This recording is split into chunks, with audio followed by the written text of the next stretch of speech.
Welcome to the Mystic Fool. I'm Martin Worth, and this is the Mystic Fool. Yeah, I was going for a drive yesterday with a mate of mine, Triffin, who has a pretty awesome podcast called Unlocking the Code. Yeah, have a listen to it if you get time. It's not too bad. I've done a couple of episodes with Triff as well, which have been quite interesting. Normally called Another Esoteric Conversation. Yeah. So Triff and I were going up to a place just north of Brisbane called the Gympie Pyramid. And this is a site where there is a step pyramid. I believe it's a step pyramid. I believe it was created a long, long time ago by, maybe not by the Australian Aborigines, but certainly for the Australian Aborigines. Although that's conjecture, it is a sacred site to the Gympie people. And there is a road bypass going through it. Yeah, wow. Some of the elders, who are the correct elders is a question surrounding the Gympie people and the Gympie Pyramid. It seems that there's a lot of disgruntlement amongst the Gympie as to who are the true leaders and who are not. And of course those who say they're the true leaders believe they're the true leaders, and those who believe they're not the true leaders believe they're not the true leaders. So it's a difficult situation. And in saying this, I do honour the Gympie people and their ancestors, past, present and future. So it's not about any one in particular. But the Gympie Pyramid, yeah, I've been there a few times with a couple of Aboriginal descendants who are, I would like to call them good friends of mine. And I honour their commitment and enthusiasm to preserve this place. So the Gympie Pyramid, it's been around for a long time. The stones are fairly dilapidated. You can see stone walls though stretching across, like in tiers, just like a step pyramid. And if you're not sure what a step pyramid is, a step pyramid is it's like the ones you see in Aztec areas, where you've got the pyramid stepping up.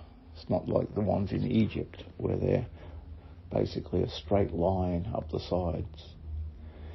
Yeah, and the white folk will tell you that it was built by I think the story is it was built by a Greek or Italian immigrant that wanted to create some sort of vineyard type situation, so he put all these steps up so he could grow his vines. There's all sorts of different theories as to why it's there, which disavow the sanctity and the sacredness of the site. And so in Main Roads deciding to put a bypass around Gympie, this bypass goes directly straight through the Gympie Pyramid. However, after some consideration before construction, it was redesigned to go around the actual pyramid proper, which is a good thing. So, a good thing and a bad thing. My Aboriginal friends believe that it still has affected the site quite badly, and there is a loss of many artefacts that were associated with the pyramid. But I'm a little relieved that at least the pyramid itself is still in bushland and largely intact. although surrounded by a 6-lane highway, which is sad. So the Gympie Pyramid is an energetic point, a grid point. I believe it is on the Seven Sisters dreaming track or song line. And once again, hard to determine the difference between dreaming track, song line, ley line, whatever you might want to call it. But I went out there yesterday with my divining rods, and I definitely did feel that there is a definite, very, very strong energetic line that is leading straight up to the pyramid. I went down one side, and went across. That was the western side,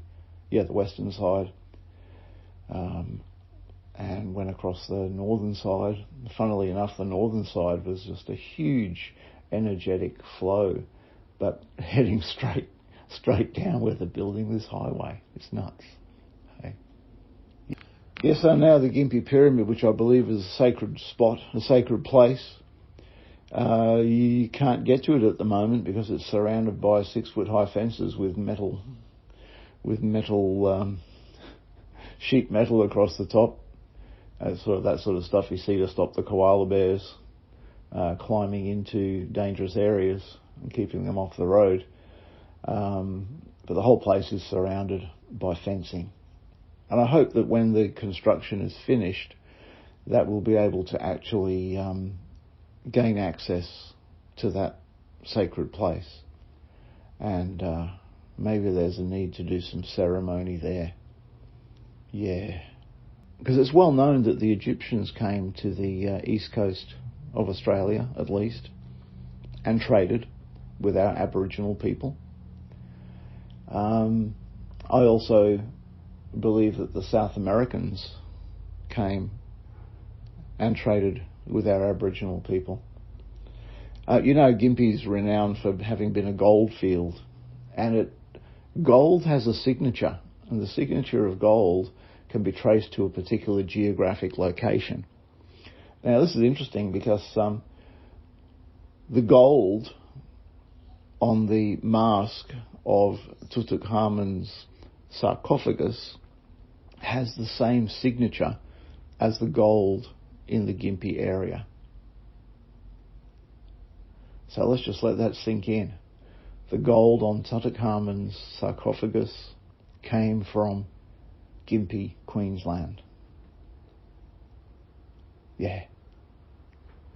Also, there's some hieroglyphs called the Gosford glyphs down at Gosford in northern New South Wales or central New South Wales.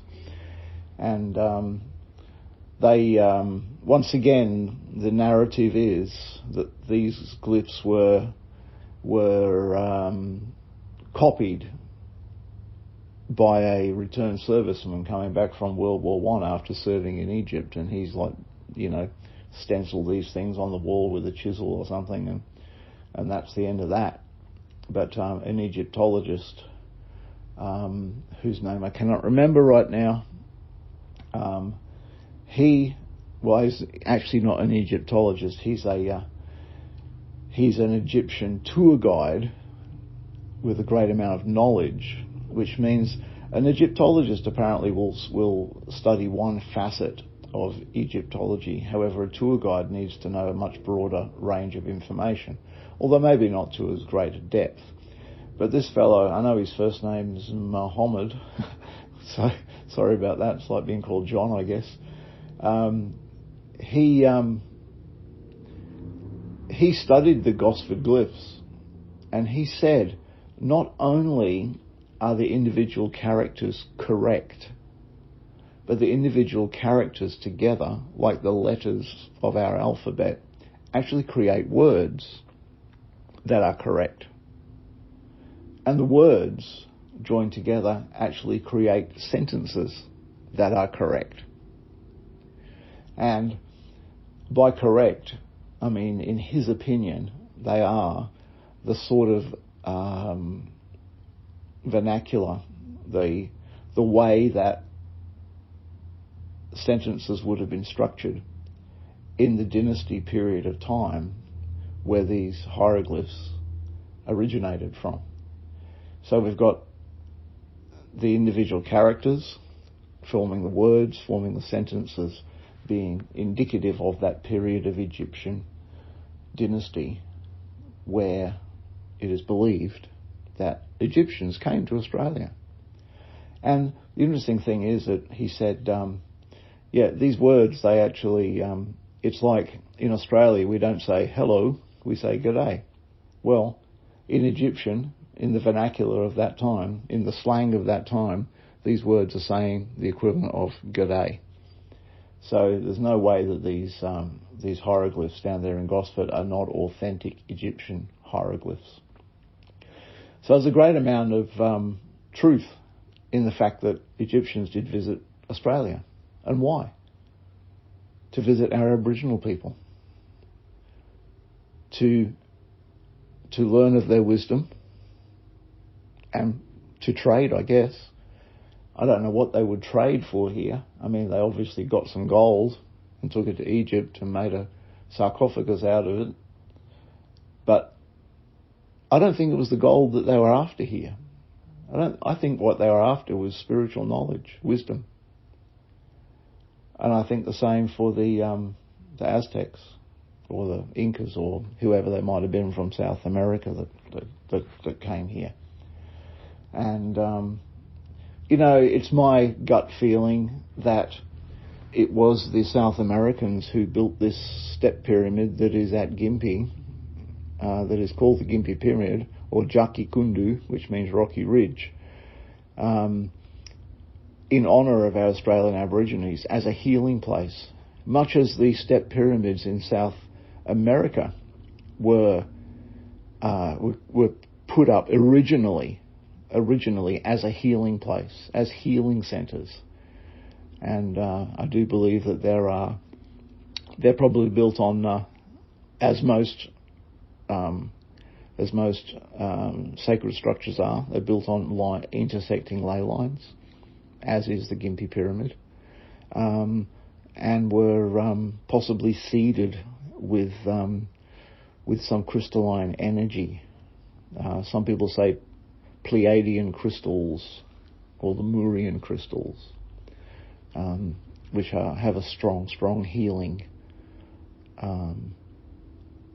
energy about them. And Gympie Pyramid is one of those places.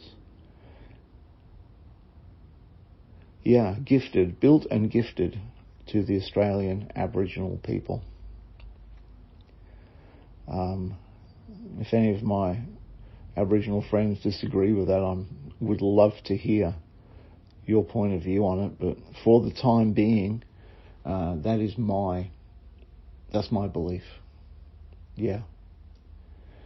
And also, in South America, what happened in South America, where the healing centres of the step pyramids turned into places of human sacrifice, well, that's a sad story. And I guess I can go into that here.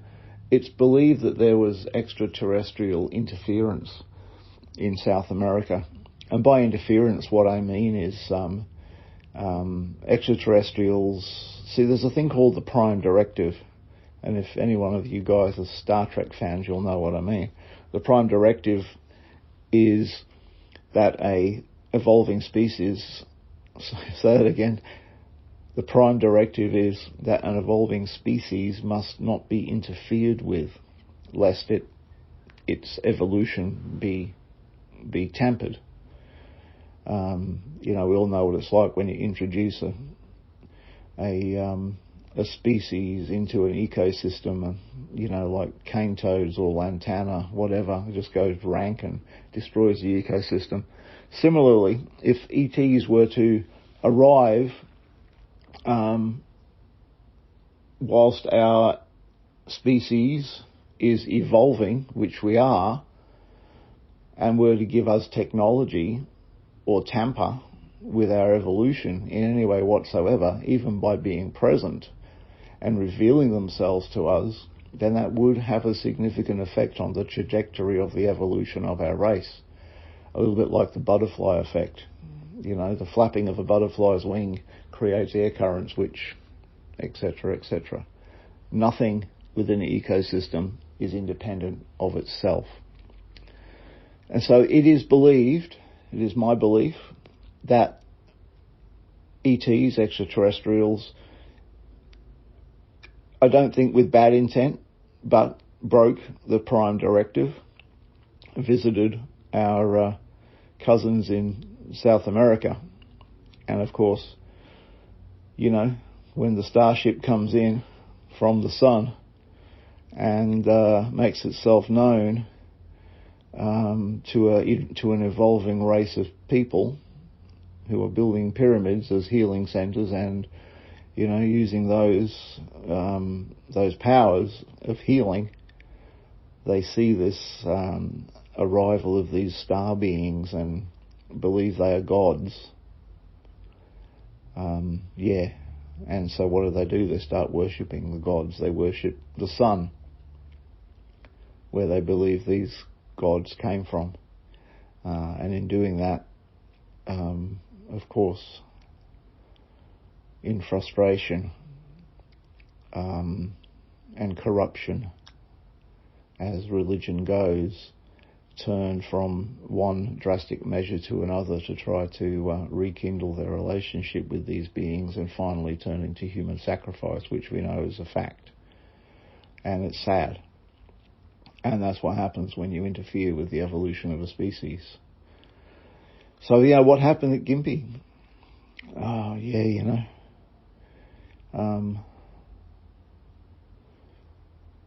Along comes white men, I guess.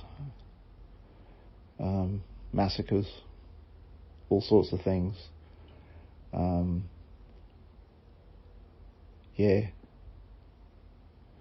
Our Aboriginal people chased off their land, and this energetic portal, the Gympie Pyramid, left dejected, and now with a road going through it. Yeah. I'm hoping when the construction's finished and it will be legal, inverted commas, to go in there, that my Aboriginal friends will want to do some sorry business there and clear up the bad karma and restore the place to, won't get restored to its former glory at all, but we can honour, we can heal the song lines that have been cut and disturbed by the road construction. Perhaps these song lines can be moved so they can flow again more easily, and that the energy will return to that place as a ceremonial ground, a sacred site, and once again a healing centre. That's what I hope for. Anyhow, that's the Gympie Pyramid. Yeah. Makes me sad that there's loss of connection with the elemental spirits and lineage of this great land, Australia.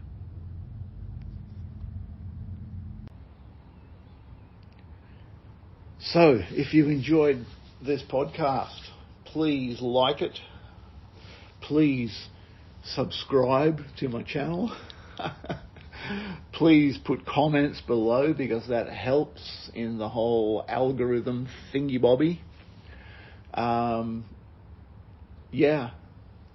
Send me an email to themysticfool@martinworth.com with your thoughts and feelings. Anything you think that you would like me to talk about in these podcasts, let me know. I will respond, and I will talk about topics that you asked me to talk about. So, yeah. Thank you. Love you. Hope the best for you.